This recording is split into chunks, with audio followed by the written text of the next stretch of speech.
Lá pelos anos 40, no interior de Minas, sua avó não precisava de receita azul para curar uma febre. Ela ia no quintal, quebrava um ramo de hortelã com as mãos calejadas, sentia o cheiro forte subindo da folha amassada e sabia exatamente o que fazer.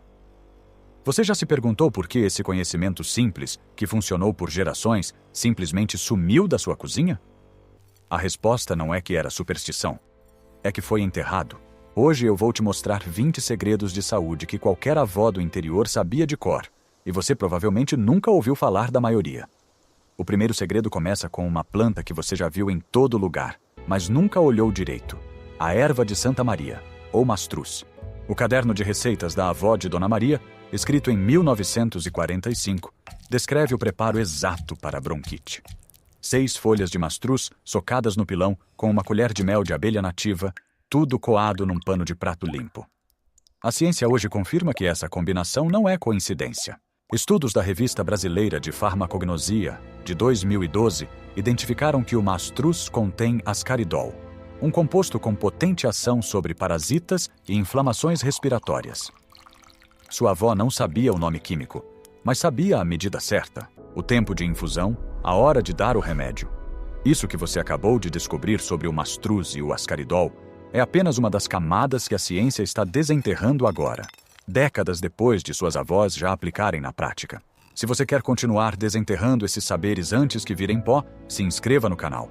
Cada vídeo revela uma peça do quebra-cabeça que a indústria preferiu enterrar. E me conta aqui nos comentários, qual foi o primeiro segredo das avós que você aprendeu e ainda usa? Pode ser mastruz, pode ser outro. Vou adorar ler. Mas aqui está o que ninguém conta. A indústria farmacêutica tentou apagar esse saber de propósito. Nos anos 50, laboratórios multinacionais começaram a patentear versões sintéticas de princípios ativos extraídos de plantas brasileiras. O depoimento de seu Antônio, um raizeiro de 83 anos do sertão da Bahia, registrado no acervo do Museu do Folclore Edson Carneiro, conta que as antigas benzedeiras foram chamadas de curandeiras e seus remédios de superstição. Mas os números não mentem. Um levantamento do SUS mostra que, em comunidades onde o conhecimento herbal foi preservado, a taxa de internação por doenças respiratórias simples caiu em mais de 30%. O segundo segredo está escondido na casca do louro. Você já usou louro na comida, mas provavelmente nunca pensou nele como remédio para a febre que não passa. Sua avó sabia que a casca do louro, fervida em água por exatamente 12 minutos, libera um composto chamado eucaliptol, o mesmo princípio ativo de descongestionantes vendidos por preços altos na farmácia. Ela não tinha dinheiro para xarope importado, mas tinha a panela de barro e a mão firme. O terceiro segredo é a compressa de vinagre de álcool com sal grosso para baixar febre teimosa. O barulho do pilão socando alho e sal grosso, o vapor subindo devagar do pano embebido em vinagre. A compressa escalda o peito e abre os brônquios em minutos. Estudos de 1999, publicados na Fitoterapia Popular Brasileira de Matos, que catalogou 400 plantas medicinais da região Nordeste, comprovam que o ácido acético do vinagre tem efeito vasodilatador periférico, ou seja, ajuda o corpo a dissipar calor de forma mais eficiente que muitos antipiréticos sintéticos. A parte que a indústria farmacêutica quer esconder é que a maioria desses remédios não custa nada além do quintal que você já tem. Você já foi ao posto de saúde com um filho febril, esperou 3 horas por uma consulta que durou 5 minutos e voltou com uma receita de um remédio que custa o equivalente a 1 semana de feira? Pois é. O quarto segredo é o chá de boldo para a febre que você achava que era gripe. O boldo não é só para fígado. A infusão das folhas frescas com o sumo verde escorrendo contém um composto amargo chamado boldina, com efeito documentado sobre a febre de origem viral. Os relatos orais de sobreviventes da Grande Depressão Brasileira, de 1930, preservados no Arquivo Nacional, descrevem famílias inteiras que passaram pela epidemia de gripe espanhola usando apenas boldo, mastruz e mel. Sem farmácia, sem receita, e eles sobreviveram. O quinto segredo é a garrafada de alho com mel. A receita é simples: 6 dentes de alho esmagados, deixados de molho em vinagre de maçã por 48 horas, coados e misturados com mel puro. A ciência confirma que a alicina, composto ativo do alho, tem ação antibacteriana comprovada contra cepas que já desenvolveram resistência a antibióticos sintéticos. Estudos publicados na Revista Brasileira de Farmacognosia, de 2008, mostram que o extrato de alho inibiu o crescimento de Staphylococcus aureus em concentrações menores que as necessárias para a penicilina. Sua avó não sabia disso, mas sabia que uma colher de sopa dessa garrafada na primeira hora da febre fazia diferença. Se você sente que essa corrente de conhecimento precisa ser mantida viva, se inscreva no canal para não deixar que a próxima geração cresça sem saber o que o boldo, o mastruz e o alho podem fazer. E nos comentários, escreva boldo se você já usou boldo para a febre sem saber que ele fazia isso. Quero ver quantas pessoas ainda carregam esse saber na memória. O sexto segredo está na raiz da jurubeba. Você provavelmente nunca ouviu falar dela. E isso não é coincidência. A jurubeba, Amaranthus viridis, era usada por raizeiras do interior para tratar infecções urinárias que não respondiam a nada. O depoimento de Dona Júlia, benzedeira de 86 anos da região do Vale do Jequitinhonha, registrado em 2003 no acervo oral da Universidade Federal de Minas Gerais, descreve a raiz fervida com casca de cebola roxa e folhas de goiabeira. O chá resultante, de cor avermelhada e sabor levemente adstringente, tomado 3 vezes ao dia por 5 dias, era capaz de eliminar infecções que os médicos da cidade não conseguiam tratar com antibióticos da época. Hoje, a fitoterapia moderna confirma que a jurubeba tem ação diurética e antimicrobiana sobre a Escherichia coli, a bactéria mais comum das infecções urinárias. O sétimo segredo é o que sua avó usava para cicatrizar feridas que não fechavam. A babosa, a aloe vera, todo mundo conhece. Mas a parte que ninguém conta é que a forma de preparo muda tudo. Não adianta cortar a folha e passar o gel diretamente. As cadernetas de receitas de 1936, do Arquivo Familiar da região de Goiás, ensinam que a folha precisa ser deixada de molho em água fria por 24 horas, trocando a água a cada 6 horas, para eliminar as substâncias irritantes da casca. Depois, o gel é batido no liquidificador com óleo de coco extra virgem e mel de abelha nativa.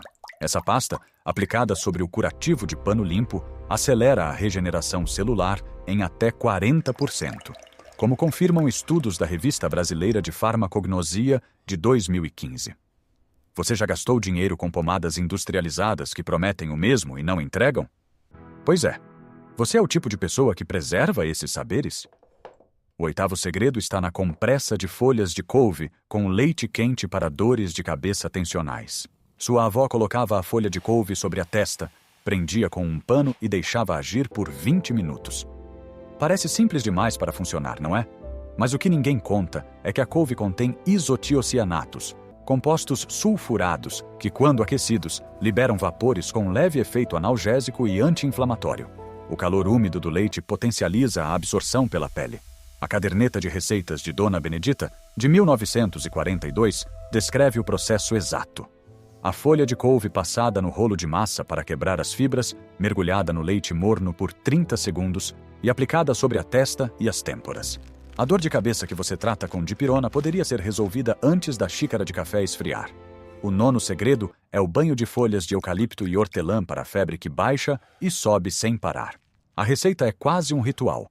Um punhado generoso de folhas de eucalipto e outro de hortelã fervidos em 5 litros de água por 15 minutos. O vapor enche a cozinha de um cheiro forte, quase medicinal. O banho é dado no corpo todo, da temperatura morna para a fria, começando pelos pés. O depoimento de seu Joaquim, de 81 anos, do interior do Ceará, registrado em 2001 no projeto Memória das Raizeiras, descreve que esse banho quebrava febres de 40 graus em menos de 30 minutos. Estudos da Faculdade de Farmácia da Universidade Federal de Santa Catarina, publicados em 2004, confirmam que os óleos essenciais de eucalipto e mentol da hortelã têm efeito termorregulador direto sobre o hipotálamo. O 10º segredo é a pasta de farinha de trigo com água fria para baixar febre em crianças. Simples assim. Farinha de trigo, água gelada, misturada até formar uma pasta espessa, espalhada sobre um pano e colocada nos pés da criança. Parece uma receita de bolo, mas está documentada em cadernos de receitas de 1938. O princípio é físico. A evaporação lenta da água na pasta rouba calor do corpo de forma gradual, sem choque térmico. Sua avó sabia disso, Ela não precisava entender de termodinâmica para saber que funcionava. E funcionava. O 11º segredo é o chá de casca de laranja com cravo da Índia para cólicas intestinais que ninguém sabia tratar. Você já teve aquela dor que vem em ondas que dobra o corpo e só passa depois de horas no banheiro? Sua avó não esperava. Ela tirava a casca de uma laranja lavada, sem a parte branca, e fervia com 5 cravos da Índia e um pedaço de gengibre. O cheiro cítrico e picante subia da panela, misturado ao aroma adocicado do cravo. A ciência hoje confirma que o óleo essencial de cravo da Índia, rico em eugenol, tem ação antiespasmódica comprovada sobre a musculatura lisa do intestino. Um estudo da Universidade Federal da Paraíba, de 2007, demonstrou que o eugenol reduz as contrações involuntárias do cólon em até 60%, mais rápido que muitos medicamentos sintéticos vendidos nas farmácias. O 12º segredo está no sumo de melão com sementes de abóbora para vermes intestinais. Você lembra da sua avó torrando sementes de abóbora no forno e mandando comer? Ela sabia o que estava fazendo. O caderno de receitas de seu Antônio, datado de 1938, descreve o preparo exato. As sementes descascadas, socadas no pilão com mel, misturadas ao suco de melão verde. O que sua avó não sabia é que as sementes de abóbora contêm cucurbitacina, um composto que paralisa o sistema nervoso dos vermes, fazendo com que se soltem da parede intestinal e sejam eliminados naturalmente. A OMS reconhece o uso tradicional de sementes de abóbora como anti-helmíntico em comunidades onde o acesso a medicamentos é limitado. O 13º segredo é a casca de cebola roxa fervida para baixar a pressão na hora.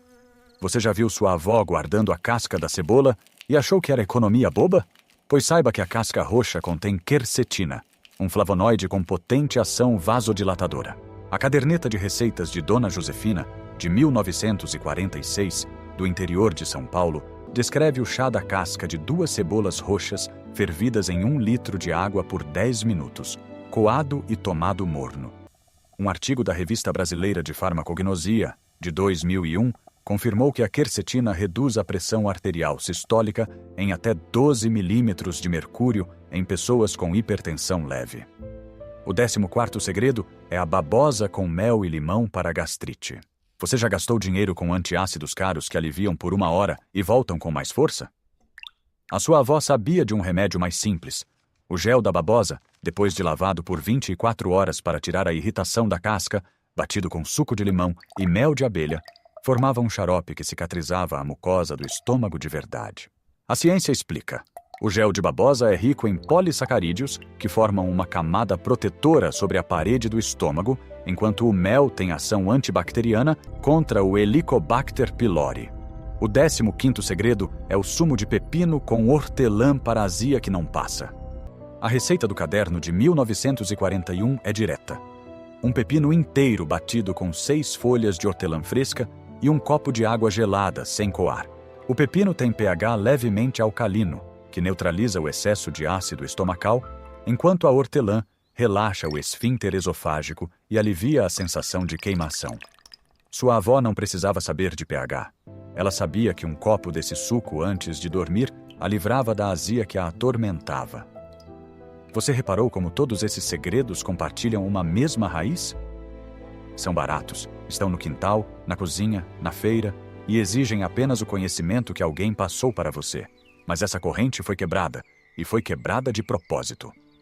O 16º segredo é o banho de assento com casca de romã para hemorroidas. A romã, fruta de casca dura e vermelha, tem taninos com ação adstringente comprovada, que contraem os vasos sanguíneos dilatados da região anal e reduzem a inflamação. As cadernetas de 1939 ensinam as cascas de 2 romãs secas ao sol e fervidas em 2 litros de água, usadas mornas em banho de assento por 20 minutos. O 17º segredo é o chá de capim-cidreira com camomila para insônia que o médico não resolve. Sua avó plantava capim-cidreira no vaso da janela, colhia 2 ramos no fim da tarde, fervia com uma pitada de camomila e adoçava com mel antes de dormir. Estudos da Universidade Federal do Rio de Janeiro, publicados em 2005, comprovam que a associação dos óleos essenciais de capim-cidreira, ricos em citral, com a apigenina da camomila, induz ao sono em pessoas com insônia leve em apenas 20 minutos. O 18º segredo é o sumo de batata crua para úlcera estomacal. Rale uma batata inglesa crua. Esprema em um pano limpo, tome o sumo branco e espumoso em jejum. As cadernetas de 1932 descrevem essa receita como milagre para o estômago. A ciência confirma. O amido da batata forma uma película protetora sobre a úlcera, enquanto compostos alcalinos naturalizam o ácido. Estudos de 2011 demonstraram que o suco de batata crua reduz a dor em pacientes com úlcera péptica em até 80% dos casos em 3 semanas. O 19º segredo é o xarope de raiz de salsa com mel para infecção urinária.